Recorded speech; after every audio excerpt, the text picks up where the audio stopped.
کسی کا عقل مند ہونا اور بے وقوف ہونا یہ بھی تقدیر کا حصہ ہوتا ہے۔ رسول اللہ صلی اللہ علیہ وسلم نے فرمایا ہر چیز تقدیر سے وابستہ ہے، یہاں تک کہ فہم و فراست اور بے بسی بھی۔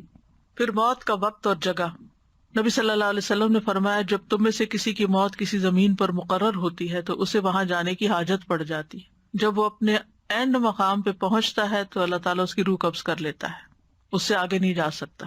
کتنی لوگ پلین میں فوت ہو جاتے ہیں، اچھے بھلے صحت مند سوار ہوتے ہیں لیکن اتر نہیں سکتے، ان کی موت وہاں لکھی ہوتی ہے۔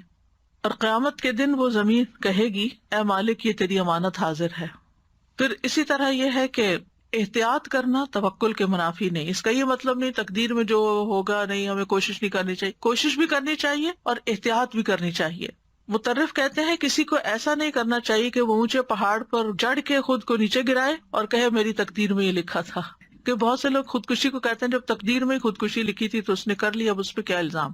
تو یہ نہیں ہے، اللہ نے انسان کو جو اختیار بھی دیا ہے، تقدیر کا مطلب تو اندازہ کرنا، اللہ کو پہلے سے ہی پتا تھا، اللہ کا اندازہ تھا اور درست اندازہ تھا کہ یہ شخص اس کو یہ اور یہ مشکل آئے گی اور یہ اس کا حل ہے، وہ خودکشی میں ڈھونڈے گا، یہ اللہ کو پہلے سے پتا تھا۔ تو اللہ تعالیٰ کو بلیم نہیں کیا جا سکتا کہ اللہ نے اس کے اوپر زبردستی لکھ دیا کہ نہیں تم ضرور خودکشی کرو، یہ اللہ کا علم ہے۔ تقدیر کیا ہے؟ اللہ کا علم ہے کہ اللہ کو پہلے سے ہی پتا ہے کہ لوگ کس کس طرح بہیو کریں گے، جو چیزیں ان کو دی گئی ہیں، جو وسائل ان کو دیے گئے ہیں، جو زندگی ان کو دی گئی ہے، وہ اس کے ساتھ کیا کریں گے۔ تو انسان کو احتیاط کرنی چاہیے، کوشش کرنی چاہیے، بچاؤ اختیار کرنا چاہیے، دعا کرنی چاہیے، لیکن اگر کوئی تکلیف آ جائے تو یہی سوچنا چاہیے کہ یہ میری قسمت میں تھی، مجھے ملنی ہی تھی۔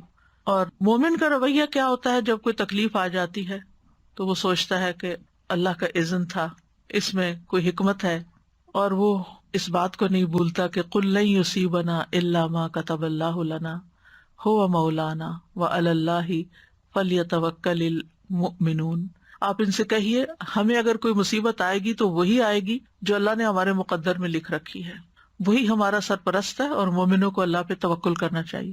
توکل اسباب کے منافی نہیں، یا اسباب توکل کے منافی نہیں، یعنی اگر آپ توکل کرتے ہیں تو اس کا مطلب یہ نہیں کہ آپ اسباب اختیار نہ کریں، ٹھیک ہے؟ اور اگر آپ اسباب اختیار کرتے ہیں تو اس کا یہ مطلب نہیں کہ آپ توکل نہ کریں اور اسباب پہ بھروسہ کر بیٹھیں کہ میرے پاس سب کچھ ہے میں کر لوں گی۔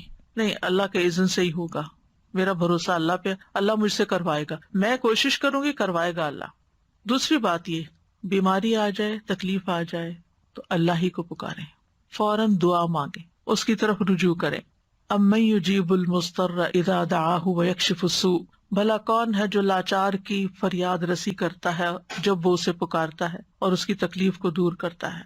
پھر اسی طرح سورۃ الانعام میں آتا ہے وَإِن يَمْسَسْكَ اللَّهُ بِضُرٍّ فَلَا كَاشِفَ لَهُ إِلَّا هُوَ وَإِن يَمْسَسْكَ بِخَيْرٍ فَهُوَ عَلَى كُلِّ شَيْءٍ قَدِيرٌ، اور اگر اللہ تمہیں کوئی نقصان پہنچائے تو اس کے سوا اسے کوئی دور کرنے والا نہیں، تو پھر اس سے دعا کرنی چاہیے نا کہ وہ اسے دور کر دے۔ اور اگر وہ تمہیں کوئی خیر پہنچائے تو ہر چیز پہ خوب قدرت رکھنے والا نہیں، وہ کر سکتا ہے، لہٰذا پھر اسی کی طرف جائیں، اسی سے مانگیں اور زیادہ مانگیں۔ پھر اسی طرح یہ ہے کہ انسان کو دعاؤں کی کثرت کر دینی چاہیے۔ وَإِذَا سَأَلَكَ عِبَادِي عَنِّي فَإِنِّي قَرِيبٌ إِنَّ رَبِّي قَرِيبٌ مُجِيبٌ۔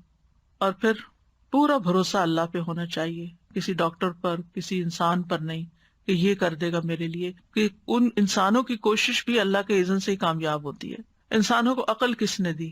جس عقل کے ساتھ وہ دوائیں استعمال کرتے، وہ جو دوا بنی ہے وہ کس نے پیدا کیا؟ وہ سارا سبسٹینس جو تھا، سب کچھ اللہ کی طرف سے ہے۔ تو اللہ ہی کو کافی سمجھے، اور پھر اللہ ہی طبیب ہے۔ پھر یہ کہ حالات بہتر ہونے کے لیے انتظار کریں صبر کے ساتھ۔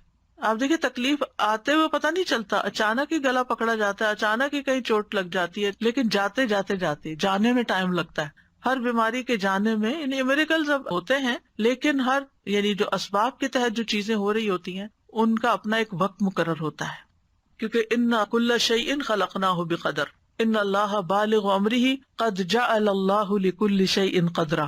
اللہ اپنا کام پورا کر کے رہتا ہے، بس یہ ہے کہ اللہ نے ہر چیز کا ایک اندازہ مقرر کر رکھا ہے کہ کون سا کام کب ہوگا۔